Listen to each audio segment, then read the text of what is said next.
अस्सलाम वालेकुम, welcome to my YouTube channel. मैं हूं नौशीन तारिक।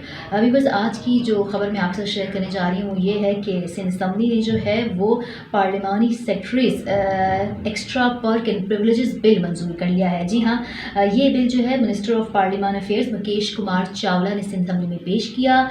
इस बिल को जो है वो पार्लिमानी secretaries salaries allowance and privileges amendment bill 2021 का नाम दिया गया है।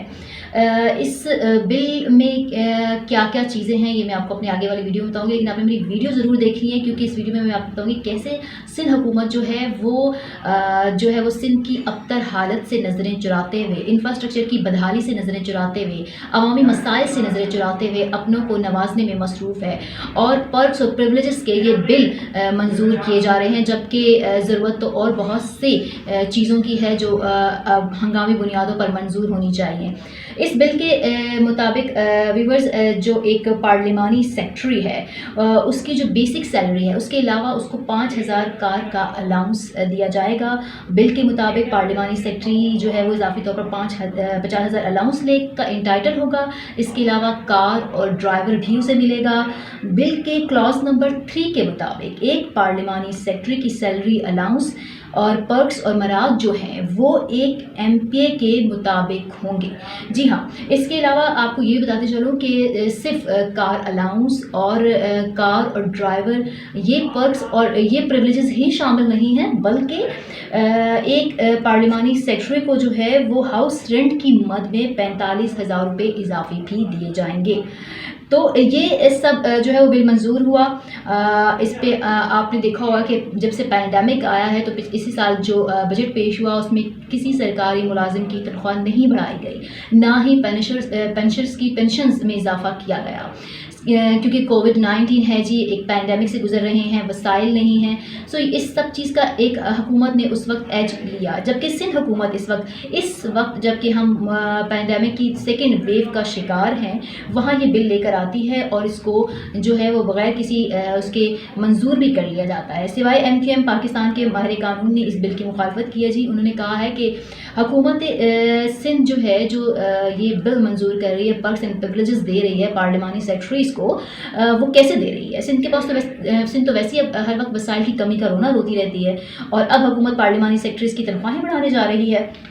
जी बिल्कुल जनाब, अगर तनख्वाहें बढ़ानी तो अक्रॉस द बोर्ड बढ़ाएं ना, तमाम सरकारी मुलाजमीन की तनख्वाहें बढ़ाएं आप, पेंशनर्स की पेंशन्स को बढ़ाएं आप, और सबसे बढ़ के बढ़ाने से पहले तो आप ये देखें कि सिंध हुकूमत जो इस वक्त जो है वो जब पैंडेमिक हुआ तो उसके पास फंड्स नहीं थे लोगों की मदद करने के लिए, रिलीफ पैकेज देने के लिए, और उसका ये रोना था वफाकी हुकूमत से कि हमारी मदद की जाए ताकि हम सिंध के जो वो लोग हैं जो पानी में डूब गए थे और जो ज़रूरी काश्तकार थे वो जिस मुश्किल का शिकार थे उनकी मदद करना चाह रहे हैं। आप उस वक्त तो ये रोना रो रहे थे और अब आप एक जो है वो ये प्रिविलेज बिल अब मंजूर करने जा रहे हैं। ये लोग तो वैसे ही व्यूअर्स इनके पाकिस्तान में तो गरीब आदमी का काम ही नहीं है सियासत करना, इन लोगों के पास तो वैसे ही पैसे और की कमी नहीं है, फिर भी अपनों को ही नवाजने के लिए कानून साजी की जा रही है, अपनों ही को नवाजने के लिए बिल मंजूर किए जा रहे हैं।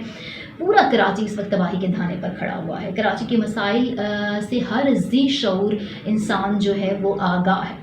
ये किसी से ढकी छुपी बात नहीं है। गुज़िश्ता 2 साल से मानसून की बारिशें जो हैं वो कराची को डुबो रही हैं, उसके इंफ्रास्ट्रक्चर की कली बुरी तरीके से खुल रही है। सिंध हुकूमत की नाअहली की कली इन चंद बरसों में मानसून की बारिशों ने अच्छी तरीके से खोल दी है। ना क्लीननेस का निज़ाम है, ना कचरे की सफाई है, ना ट्रांसपोर्टेशन है, इंफ्रास्ट्रक्चर जो है वो अपने बिल्कुल आखिरी हिचकियाँ ले रहा है।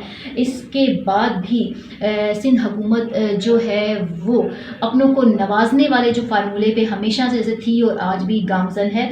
कानून साजी होनी चाहिए, बहुत अच्छी बात है, प्रिविलेजेस और पर्क्स भी मिलने चाहिए, लेकिन सबसे पहले आप ग्राउंड रियलिटीज़ को तो देखें। सबसे पहले आप अपने गरीब उन वोटर्स को तो देखें जो इस वक्त सिंध में ना जिनको पानी है मैसर पीने का साफ़ पानी, जो इस वक्त जो है पैंडेमिक की वजह से अपनी फसलों और अपनी ज़रूरी उससे जो है वो महरूम हो चुके हैं, उनकी दाद रसी कौन करेगा। उस वक्त तो जब सिंध हुकूमत की कारकर्दगी की बात आती है तो सारा मरबा जो है वो पार्टी हुकूमत पर डाल दिया जाता है, NFC अवार्ड का रोना रो दिया जाता है, और जब आपको बिल मंजूर करवाने होते हैं तो आप पार्लिमानी सेक्रेटरीज और MPAs और MNAs और आप इन सब की जो है वो के लिए मराहत और अलाउंसेस में जो है वो इजाफा करने के बिल मंजूर कर रहे होते हैं। सिंध हुकूमत की अगर मैं बात करूँ तो अभी हालिया ही नवंबर की खबर है कि KMC के तरक्याती फ़ंड्स जो हैं वो सिंध हुकूमत ने रोक लिए थे, जिसकी वजह से तरक्याती काम बंद हो गए। KMC के मुलाजमीन की पेंशन जो अरबों रुपए में पहुंच चुकी है वो अब तक अदा नहीं की जा सकी। इसके अलावा कराची में नीपा चुरंगी पर जो है वो गुज़िश्ता 10 साल से 1.25 अरब रुपए खर्च करने के बावजूद हॉस्पिटल की इमारत ताहाल कंप्लीट नहीं हुई, जिसकी वजह से पैंडेमिक की सिचुएशन में, इवन इसकी दूसरी वेव में भी मरीज़ जो हैं वो वहाँ पे उनको दाखिल नहीं किया जा सका, वहाँ पे मरीज़ों के लिए कोई सेटअप नहीं बनाया जा सका। ये है सिंध हुकूमत की कारकर्दगी, ये है आवाम के लिए उनका डिलीवरेंस का मयार। और वज़ीर बल्दियात जो हैं, आप उनकी अगर बात की जाए तो वज़ीर बल्दियात तो आए रोज़ वसाइल की कमी का रोना रो रहे हैं। उनका यही रोना होता है कि फ़ंड्स नहीं है, सिंध फूड अथॉरिटी में वसाइल का फुकदान है। इसके बावजूद ऐसे में इन मरात और इन पैकेजेस और पर्क्स का बिल मंजूर होना ये बड़ी अचंभे की बात है। आई थिंक सो अवामी मसाइल का हल पे तवज्जो तरजीही बुनियादों पर होनी चाहिए, ना कि MPs MNA और पार्लिमानी सेक्रेटरीज को इन हालात में नवाजने पर जो है वो सरकार का जोर हो। अपनी आरा का इज़हार ज़रूर कीजिएगा। Thank you very much.